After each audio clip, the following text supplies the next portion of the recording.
ರಾಗಿ ಖರೀದಿ ಕೇಂದ್ರಕ್ಕೆ ಸಂಸದ ಡಾಕ್ಟರ್ ಸಿಎನ್ ಮಂಜುನಾಥ್ ದಿಢೀರ್ ಭೇಟಿ ನೀಡಿ ಕೇಂದ್ರದಲ್ಲಿ ಆಗುತ್ತಿದ್ದ ಅಕ್ರಮ ಮತ್ತು ದಲ್ಲಾಳಿ ಹಾವಳಿಗೆ ಕಡಿವಾಣ ಹಾಕಲು 48 ಗಂಟೆಯೊಳಗೆ ಸಿಸಿಟಿವಿ ಕ್ಯಾಮೆರಾ ಅಳವಡಿಸುವಂತೆ ಅಧಿಕಾರಿಗಳಿಗೆ ಸೂಚಿಸಿದರು. ನಗರದ ಬೈಪಾಸ್ ರಸ್ತೆ ಬಳಿ ಇರುವ ಎಪಿಎಂಸಿ ಮಾರುಕಟ್ಟೆಯಲ್ಲಿ ತೆರೆದಿರುವ ರಾಗಿ ಖರೀದಿ ಕೇಂದ್ರಕ್ಕೆ ಸಂಸದ ಭೇಟಿ ನೀಡಿ ಅಲ್ಲಿನ ಪರಿಸ್ಥಿತಿ ಹಾಗೂ ರೈತರ ಸಮಸ್ಯೆಗಳನ್ನು ಆಲಿಸಿ ಕೇಂದ್ರಕ್ಕೆ ಸಿಸಿಟಿವಿ ಅಳವಡಿಸುವಂತೆ ತಿಳಿಸಿದರು. ರಾಗಿ ಖರೀದಿ ಕೇಂದ್ರಗಳಲ್ಲಿ ರಾಗಿ ಬೆಳೆದಂತಹ ರೈತರಿಗಿಂತ ದಲ್ಲಾಳಿಗಳು ಮಧ್ಯವರ್ತಿಗಳೇ ಹೆಚ್ಚು.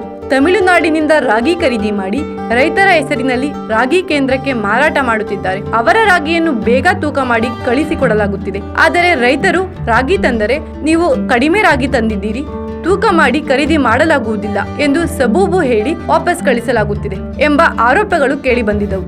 ಈ ಹಿನ್ನೆಲೆಯಲ್ಲಿ ಸಂಸದರು ರಾಗಿ ಕೇಂದ್ರಕ್ಕೆ ದಿಢೀರ್ ಭೇಟಿ ನೀಡಿ ಅಧಿಕಾರಿಗಳು ಹಾಗೂ ರೈತರಿಂದ ಅಲ್ಲಿನ ವಸ್ತುಸ್ಥಿತಿ ಮತ್ತು ರೈತರ ಸಮಸ್ಯೆ ಬಗ್ಗೆ ಮಾಹಿತಿ ಪಡೆದುಕೊಂಡರು.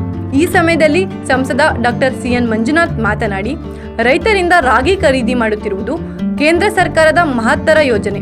ರೈತರಿಗೆ ಅನುಕೂಲವಾಗಲಿ ಎಂದು ಪ್ರೋತ್ಸಾಹಧನ ನೀಡಿ ರಾಗಿ ಖರೀದಿ ಮಾಡುತ್ತಿದ್ದೇವೆ. ರೈತರಿಗೆ ಅನುಕೂಲವಾಗುವ ಈ ಯೋಜನೆ ಮಧ್ಯವರ್ತಿಗಳಿಂದ ರೈತರಿಗೆ ಅನ್ಯಾಯ ಆಗಬಾರದು. ಇದರ ಅನುಕೂಲ ನೈಜವಾದ ರೈತರಿಗೆ ಸಿಗಬೇಕಿದೆ ಎಂದರು. ಜಿಲ್ಲಾಧಿಕಾರಿಗಳ ಆದೇಶ ಉಲ್ಲಂಘಿಸಿ ಹಾರೋಹಳ್ಳಿ ರಾಗಿ ಖರೀದಿ ಕೇಂದ್ರದಲ್ಲಿ ಕರ್ತವ್ಯ ನಿರ್ವಹಿಸಬೇಕಾದ ಕೇಂದ್ರದ ವ್ಯವಸ್ಥಾಪಕರು, ಕನಕಪುರದಲ್ಲಿ ಕೆಲಸ ನಿರ್ವಹಿಸಬೇಕಾದ ಕೇಂದ್ರದ ವ್ಯವಸ್ಥಾಪಕರು ಹಾರೋಹಳ್ಳಿ ರಾಗಿ ಖರೀದಿ ಕೇಂದ್ರದಲ್ಲಿ ಕರ್ತವ್ಯ ನಿರ್ವಹಿಸುತ್ತಿರುವುದು ಪರಿಶೀಲನೆ ವೇಳೆ ಸಂಸದರ ಗಮನಕ್ಕೆ ಬಂದಿತು.